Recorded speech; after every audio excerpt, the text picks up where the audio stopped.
കിടന്നുറങ്ങുന്നതിന് മുമ്പ് ഒരു ഹജ്ജ് ഉംറയും ചെയ്യണേ ആയിഷ. അല്ലാഹുവിന്റെ പ്രവാചകൻ അവിടെന്ന് പറഞ്ഞു കൊടുത്തു, കിടന്നുറങ്ങുന്നതിന് മുമ്പ് നീ ഒരു ഹജ്ജ് ഉംറയും ചെയ്തിട്ട് വേണം കിടന്നുറങ്ങാൻ. ആയിഷ ബീബി റളിയല്ലാഹു തആല അൻഹ അല്ലാഹുവിന്റെ പ്രവാചകന്റെ മുഖത്ത് നോക്കുകയാണ്. അല്ലാഹുവേ, എങ്ങനെയാണ് ഹജ്ജിന്റെ മാസത്തിലല്ലേ ഹജ്ജ് ചെയ്യാൻ പറ്റൂ, പിന്നെ കിടന്നുറങ്ങുന്നതിന് മുമ്പ് എങ്ങനെയാണ് ഹജ്ജ് ഉംറയും ചെയ്യാൻ പറ്റുക? എന്റെ പ്രിയപ്പെട്ടവരെ, നമുക്ക് കിട്ടുന്ന ഏറ്റവും വലിയ ഭാഗ്യമാണ് നമ്മൾ പാഴാക്കി കളയുന്നത്. റസൂലുള്ളാഹി തങ്ങൾ പറഞ്ഞു കൊടുത്തു, ആയിഷ സുബ്ഹാനല്ലാഹ്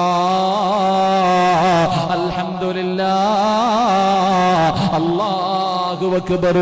ഇത് നമസ്കാരം കഴിയുമ്പോ മാത്രം പറയാനുള്ള ദിക്റല്ല. സുബ്ഹാനല്ലാഹും അൽഹംദുലില്ലാഹും അല്ലാഹു അക്ബറും ഇത് നമസ്കാരം കഴിഞ്ഞിട്ട് 33ഉം 34ഉം പറയാൻ മാത്രമുള്ളതല്ല.